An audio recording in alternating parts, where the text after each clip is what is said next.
அரசியலமைப்பின் மற்றொரு அதிகாரத்தால் நடத்தப்படும் தேர்தல்களை எங்களால் கட்டுப்படுத்த முடியாது என்று உச்சநீதிமன்றம் தெரிவித்துள்ளது. விவிபேட் வழக்கில் வழக்கறிஞர் பிரசாந்த் பூஷன் எழுப்பிய கேள்விக்கு கணக்கெடுப்புகளை எங்களால் கட்டுப்படுத்த முடியாது என்றும் திட்டவட்டமாக தெரிவித்துள்ளது.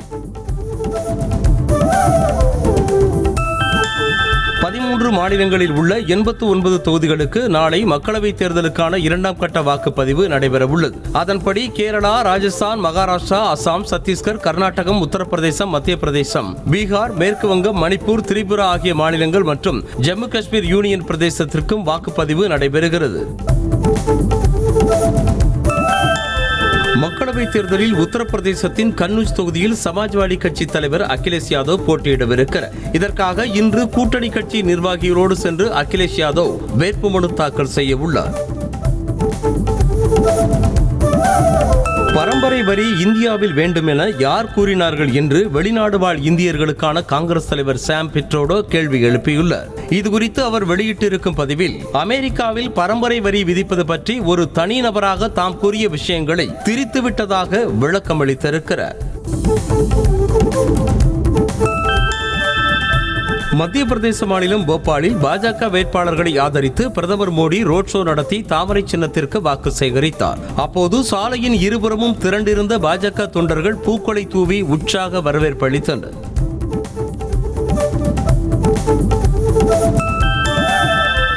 கேரள மாநிலம் அட்டிங்கல் தொகுதியில் போட்டியிடும் பாஜக வேட்பாளரும் மத்திய அமைச்சருமான முரளிதரன் திருவனந்தபுரத்தில் தமது பிரச்சாரத்தை முடித்துக் கொண்டார். அப்போது கிரேனில் நின்றவாறு தொண்டர்களை பார்த்து கையசைக்க தொண்டர்களோ கத்தி கூச்சலிட்டு ஆரவாரம் செய்தனர்.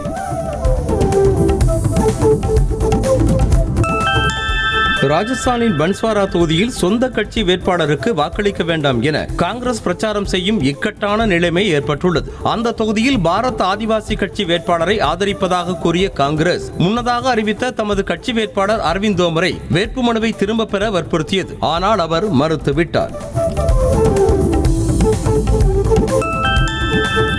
அசாம் மாநிலம் சில்சர் பகுதியில் மத்திய அமைச்சர் சர்பானந்த சோனோவால் பைக் பேரணி நடத்தி வாக்கு சேகரித்தார். சில்சார் தொகுதி பாஜக வேட்பாளர் பரிமர் சுக்லபைத்யாவை ஆதரித்து தாமரை சின்னத்திற்கு வாக்கு சேகரித்தார்.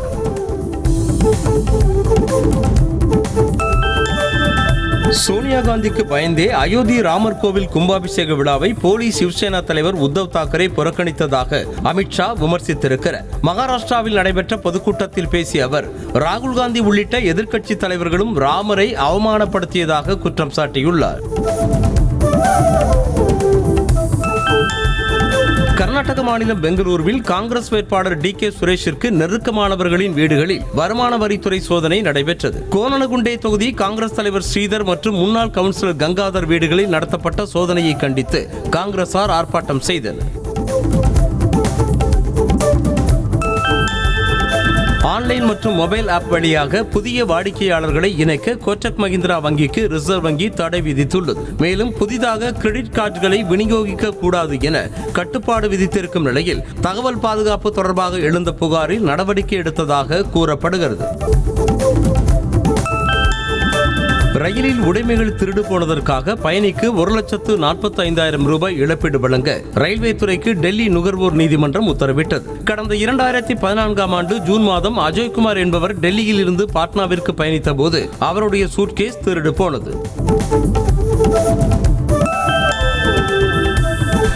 நாட்டின் முதன்மை பொறியியல் கல்வி நிறுவனங்களின் சேர்க்கைக்கான JEE முதன்மை நுழைவுத் தேர்வின் 2ஆம் கட்ட தேர்வு முடிவுகள் வெளியாகியுள்ளன. தேர்வில் முழுமையாக 56 மாணவர்கள் 100 மதிப்பெண்களை பெற்றிருக்கும் நிலையில் அதில் 2 தமிழ்நாடு மாணவர்கள் என்பது குறிப்பிடத்தக்கது.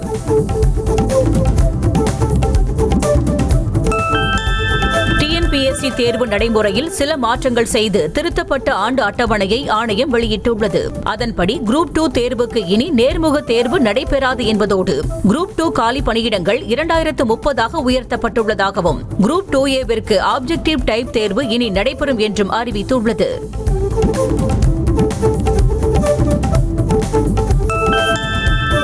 சில தினங்களாக வெயில் வாட்டி வதைத்து வரும் நிலையில் இன்று 14 இடங்களில் சதமடித்தது. இந்தியாவில் வெயில் தாக்கம் அதிகமாக உள்ள மாவட்டத்தில் சேலம் 3வது இடத்தில் உள்ள நிலையில் தமிழகத்தில் அதிகபட்சமாக ஈரோட்டில் 107.6 டிகிரி ஃபாரன்ஹீட் வெப்பமானது பதிவானது.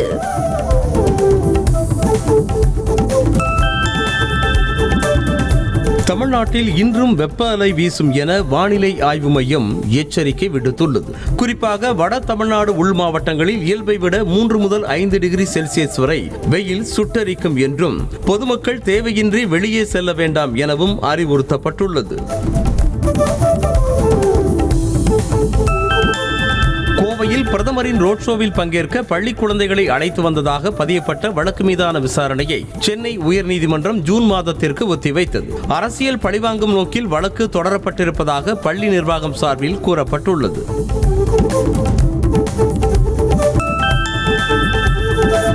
மே தின நிகழ்ச்சிகளுக்கு மாவட்ட தேர்தல் அதிகாரிகளால் அனுமதி வழங்கப்படும் என தலைமை தேர்தல் அதிகாரி சத்யபிரதா சாஹூ தெரிவித்திருக்கிறார். தேர்தல் நடத்தை விதிகள் அமலில் இருப்பதால் தொழிலாளர் தினமான மே 1ஆம் தேதி பேரணி பொதுக்கூட்டம் நடத்த சிபிஎம் கட்சி அனுமதி கோரியிருப்பதாக கூறினார்.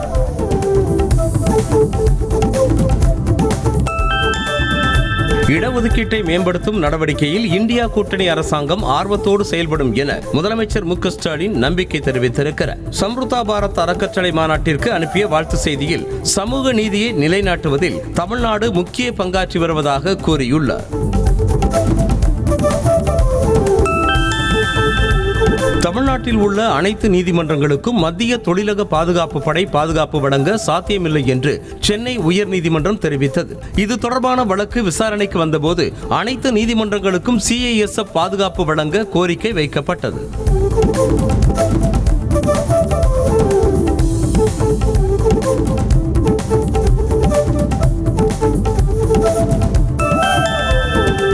பிரதமர் மோடியின் வெறுப்பு பேச்சு நாடு முழுவதும் மணிப்பூரை போல மாற்றப்படுமோ என்ற அச்சத்தை உருவாக்கியுள்ளதாக திமுக MP கனிமொழி தெரிவித்திருக்கிறார். சென்னையில் செய்தியாளர்களுக்கு பேட்டியளித்த அவர் அரசியல் லாபத்திற்காக பிரதமர் மோடி வெறுப்பு பேச்சு பேசுவதாக கூறினார்.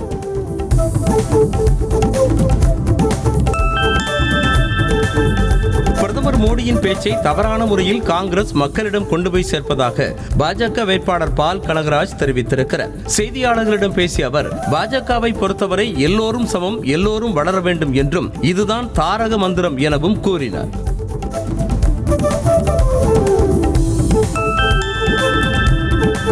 மதிமுக பொதுச் செயலாளர் வைகோவுக்கு எதிரான வழக்கின் விசாரணையை 4 வாரங்களில் முடிக்க வேண்டும் என திண்டுக்கல் நீதிமன்றத்திற்கு சென்னை உயர்நீதிமன்றம் உத்தரவிட்டுள்ளது. திண்டுக்கல்லில் கடந்த 2016ஆம் ஆண்டு அனுமதிக்கப்பட்ட நேரத்தை தாண்டி பொதுக்கூட்டம் நடத்தியதாக கூறி வழக்கு தொடரப்பட்டது.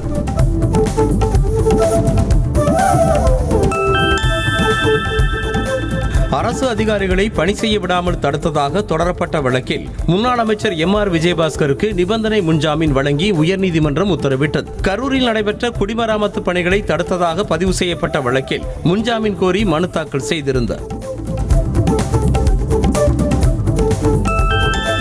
டிரான்ஸ்பார்மர்கள் கொள்முதல் செய்ததில் நடைபெற்ற முறைகேடு தொடர்பாக வழக்கு பதிவு செய்து விசாரிக்க கோரிய மனுவில் தமிழ்நாடு அரசும் லஞ்ச ஒழிப்புத்துறையும் பதிலளிக்க சென்னை உயர்நீதிமன்றம் உத்தரவிட்டுள்ளது. மேலும் அறப்போர் இயக்கம் தாக்கல் செய்த இந்த மனு மீதான விசாரணையை ஜூன் 1 வாரத்திற்கு நீதிபதி ஒத்திவைத்தார். கோடைக்காலங்களில் ஏற்படும் உடல்நலக்குறைவை தவிர்க்க தகுந்த முன்னெச்சரிக்கை நடவடிக்கைகளை மேற்கொண்டு விழிப்புடன் செயல்படுவோம் என அமைச்சர் உதயநிதி ஸ்டாலின் தெரிவித்திருக்கிறார். மக்களின் தாகத்தை தீர்க்க நீர் மோர் பந்தல்களை அமைப்பதோடு கால்நடைகள் எளிதில் நீர் பருகுவதற்கான வசதிகளையும் ஏற்படுத்திக் கொடுப்போம் என கூறியுள்ளார். கேண்டிடேட்ஸ் டெஸ்ட் தொடரில் சாம்பியன் பட்டம் வென்று தமிழகம் திரும்பிய குகேஷுக்கு சென்னை விமான நிலையத்தில் உற்சாக வரவேற்பு அளிக்கப்பட்டது. அப்போது பேசிய அவர் உலக சாம்பியன்ஷிப் போட்டியில் வெற்றி பெறுவதற்கான அனைத்து முயற்சிகளையும் எடுப்பேன் என கூறினார். சென்னை புழல் சிறையில் 2 தாக்குதல் சம்பவங்களில் பெண் காவலர் உட்பட 2 காயமடைந்து மருத்துவமனையில் சிகிச்சை பெற்று வருகின்றனர். பெண் கைதிகளுக்கிடையே ஏற்பட்ட தகராறில் தடுக்க சென்ற பெண் காவலரை கீழே தள்ளிவிட்டதில் அவர் காயமடைந்து மருத்துவமனையில் சிகிச்சை பெற்று வருகிறார். தலைமை காவலரை கார் ஏற்றி கொலை செய்த வழக்கில் 6 சாராய வியாபாரிகள் குற்றவாளிகள் என மயிலாடுதுறை மாவட்ட அமர்வு நீதிமன்றம் தீர்ப்பளித்தது. 6 பேருக்கும் அதிகபட்ச தண்டனையாக தூக்கு தண்டனை விதிக்க கோரி அரசு தரப்பு வழக்கறிஞர் வாதம் வைத்த நிலையில் வழக்கு ஒத்திவைக்கப்பட்டு இன்று தண்டனை விவரம் அறிவிக்கப்படுகிறது. கோவை கோவை மாவட்டம் ஆழியார் அருகே பள்ளிவளங்கால் அணைக்கட்டு பகுதியில் குளிக்க சென்ற சட்டக்கல்லூரி மாணவர் நீரில் மூழ்கி பரிதாபமாக உயிரிழந்தார். தகவல் அறிந்து வந்த போலீசார் உடலை மீட்டு கோட்டூர் அரசு மருத்துவமனைக்கு பிரேத பரிசோதனைக்காக அனுப்பி வைத்து விசாரணை மேற்கொண்டு வருகின்றனர். சென்னை காசிமேடு திடீர் நகர் பகுதியில் ரவுடி ஒருவர் மர்ம நபர்களால் வெட்டி படுகொலை செய்யப்பட்டார். ரவுடி தேசிங்கு ராஜாவை ஆட்டோவில் வந்த 4 பேர் கொண்ட கும்பல் வெட்டி படுகொலை செய்த நிலையில் போலீசார் உடலை கைப்பற்றி பிரேத பரிசோதனைக்கு அனுப்பி வைத்து தப்பி ஓடிய கும்பலை தேடி வருகின்றனர். சென்னை தியாகராய நகரில் 23,000 அமெரிக்க டாலரை நூதன முறையில் ஏமாற்றி திருடி சென்ற நபரை போலீசார் தீவிரமாக தேடி வருகின்றனர். பிரதீப் வக்காரியா என்பவரிடம் இந்திய பணத்தை தருவதாக கூறி 23,000 அமெரிக்க டாலரை வாங்கிய அடையாளம் தெரியாத நபர் தலைமறைவான நிலையில் பணத்தை இழந்தவர் தேனாம்பேட்டை காவல் நிலையத்தில் புகார் அளித்தார்.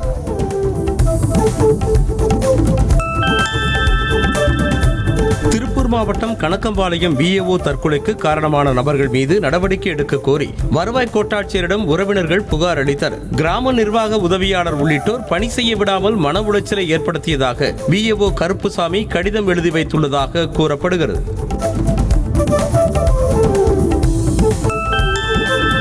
செங்கற்பட்டு மாவட்டம் அச்சிறுப்பாக்கம் பேரூராட்சிக்கு உட்பட்ட கலைஞர் நகர் பகுதியில் சாலையோர ஆக்கிரமிப்புகளை அகற்ற முயன்ற அதிகாரிகளிடம் அப்பகுதி மக்கள் வாக்குவாதத்தில் ஈடுபட்டனர். சரியான முறையில் அளவீடு செய்து சாலை அமைக்க வேண்டும் என அவர்கள் கோரிக்கை விடுத்தனர்.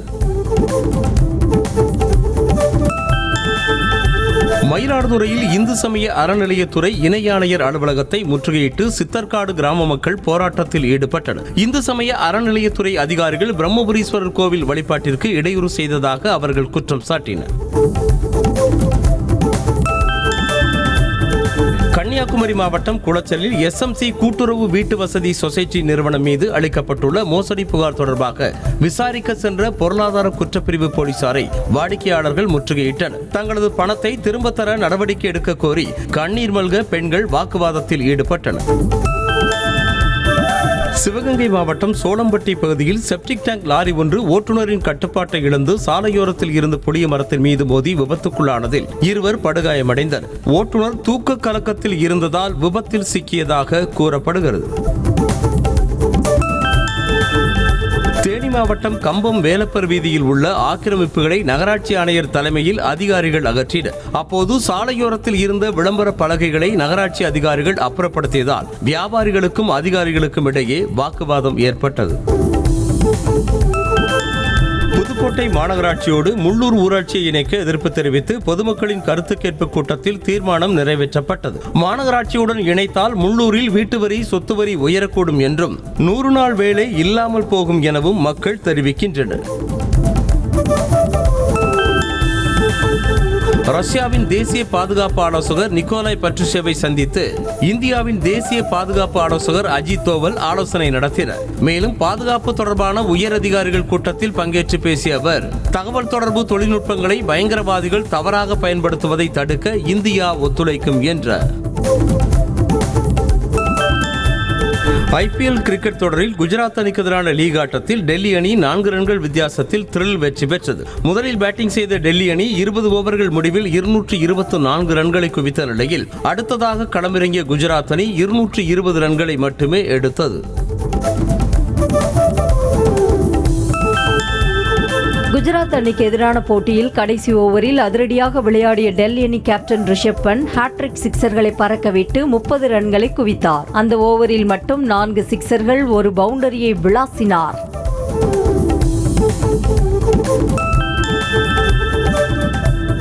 IPL வரலாற்றில் ஒரு போட்டியில் அதிக ரன்கள் வாரி வழங்கிய பந்து வீச்சாளர் என்ற மோசமான சாதனை பட்டியலில் குஜராத் அணி வீரர் மோஹித் சர்மா முதலிடம் பிடித்துள்ளார். டெல்லி அணிக்கு எதிரான போட்டியில் 73 ரன்களை வாரி வழங்கியதன் மூலம் இந்த மோசமான சாதனையை மோஹித் சர்மா படைத்துள்ளார்.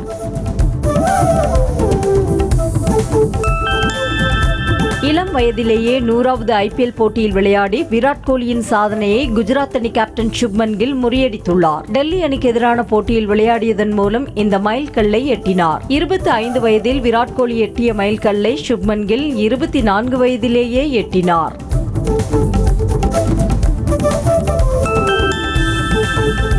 IPL தொடரில் இன்று நடைபெறும் 41வது லீக் ஆட்டத்தில் ஹைதராபாத் அணியுடன் பெங்களூரு அணி பல பரீட்சை நடத்த உள்ளது. இந்த போட்டி இரவு 7:30 மணிக்கு ஹைதராபாத்தில் தொடங்கும் நிலையில் ஹைதராபாத் அணி வெற்றி பெற்று புள்ளிப்பட்டியலில் 2வது இடத்திற்கு முன்னேறுமா என்ற எதிர்பார்ப்பு எழுந்துள்ளது.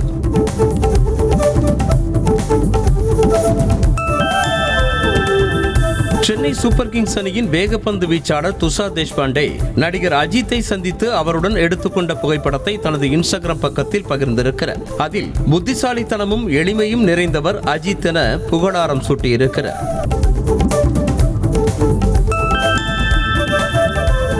வருடத்திற்கு ஒரு படமாவது பண்ணுங்க என நடிகர் விஜயிடம் விநியோகஸ்தர் சக்திவேலன் கோரிக்கை வைத்தார். கில்லி திரைப்படம் ரீ-ரிலீஸ் ஆகி பிளாக்பஸ்டர் ஹிட் அடித்ததை தொடர்ந்து நடிகர் விஜயை நேரில் சந்தித்து மாலை அணிவித்து வாழ்த்து தெரிவித்த போது அவர் இவ்வாறு கூறியுள்ளார்.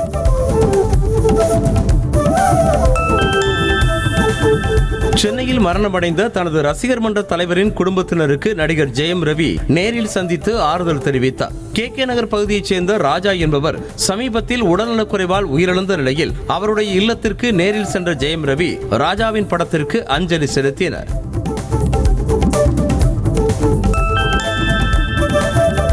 சமீபத்தில் புதிய ஆல்பம் வெளியிட்ட அமெரிக்க பாடகி டேலர் ஸ்விஃப்டிற்கு இசையமைப்பாளர் AR ரகுமான் வாழ்த்து தெரிவித்திருக்கிறார். இந்த எக்ஸ் தள பதிவை ட்ரெண்டாக்கி வரும் ரசிகர்கள் அமெரிக்க பாடகியுடன் இணைந்து இசையமைப்பாளர் AR ரகுமான் பணியாற்ற உள்ளாரா என கேள்வி எழுப்பி வருகின்றனர்.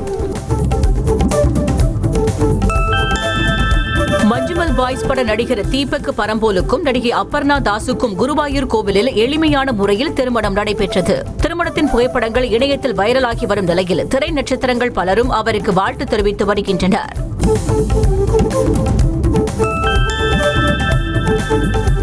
சில்வர் நிற சேலை அணிந்து வளைந்து புகைப்படங்களுக்கு போஸ் கொடுத்த நடிகை ஐஸ்வர்யா மேனனின் புதிய போட்டோ ஷூட்டிற்கு லைக்ஸ்கள் குவிந்து வருகின்றன. இன்ஸ்டாகிராமில் ஆக்டிவாக இருக்கும் அவர் அவ்வப்போது கவர்ச்சியாக போட்டோ ஷூட் நடத்தி பதிவேற்றி வருகிறார்.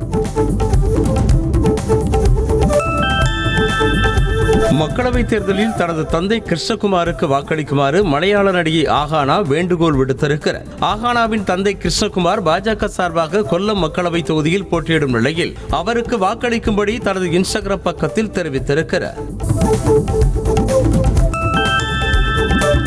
சிவகங்கை மாவட்டம் தேவகோட்டையில் உள்ள ஸ்ரீ மீனாட்சி சுந்தரேஸ்வரர் கோவிலில் தெப்ப உற்சவ திருவிழா கோலாகலமாக நடைபெற்றது. வண்ண விளக்குகளால் அலங்கரிக்கப்பட்ட தெப்பத்தில் சுவாமிகள் எழுந்தருளி 3 முறை வலம் வர திரளான பக்தர்கள் விளக்கேற்றி வழிபட்டனர். தேனி மாவட்டம் ஆனந்தப்பட்டியில் உள்ள ஸ்ரீ ஆதிசக்தி மாரியம்மன் கோவிலில் சித்ரா பௌர்ணமியை முன்னிட்டு முளைப்பாரி ஊர்வலம் நடைபெற்றது. விழாவில் திரளான பெண்கள் பங்கேற்று தங்களது தலையில் முளைப்பாரியை சுமந்து முக்கிய வீதிகள் வழியாக ஊர்வலமாக சென்று முல்லை பெரியாற்றில் கரைத்து வழிபட்டனர். தஞ்சாவூர் மாவட்டம் திருப்பனந்தாள் தருமை ஆதீனத்திற்கு சொந்தமான அருணஜடேஸ்வரர் ஆலயத்தில் தீர்த்தவாரி நிகழ்ச்சி வெகு விமர்சையாக நடைபெற்றது. தருமை ஆதீன முன்னிலையில் கொள்ளிடக்கரையில் அஸ்திரதேவருக்கு சிறப்பு அபிஷேக ஆராதனைகளோடு தீர்த்தவாரி நடைபெற்றது. சித்திரை திருவிழாவை முன்னிட்டு தூத்துக்குடி மாவட்டம் விளாத்திகுளம் மீனாட்சி சுந்தரேஸ்வரர் ஆலயத்தில் பொன்னூஞ்சல் வைபவம் நடைபெற்றது. பஞ்ச ராகங்களில் வாசிக்கப்படும் நாதஸ்வர இசையில் பொன்னூஞ்சல் ஆடும் நிகழ்வை ஏராளமான பக்தர்கள் பக்தி பரவசத்தோடு கண்டு களித்தனர்.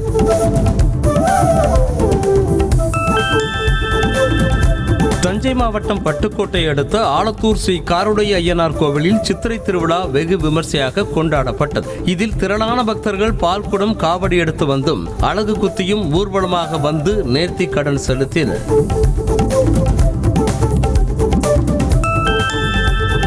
சித்திரை திருவிழாவை முன்னிட்டு திண்டுக்கல் மாவட்டம் பழனி ரணகாளியம்மன் கோவிலில் அம்மன் சிம்ம வாகனத்தில் எழுந்தருளினார். முன்னதாக அம்மனுக்கு தங்க கவசம் அணிவித்து பூஜைகள் செய்யப்பட்டு வீதி உலா நடைபெற்றது.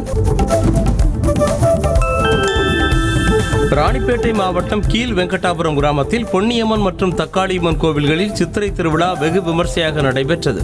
சிறப்பு பூஜைகள் முடிந்து அலங்கரிக்கப்பட்டு வீதி உலாவாக வந்த அம்மனை திரளான பக்தர்கள் வணங்கினர்.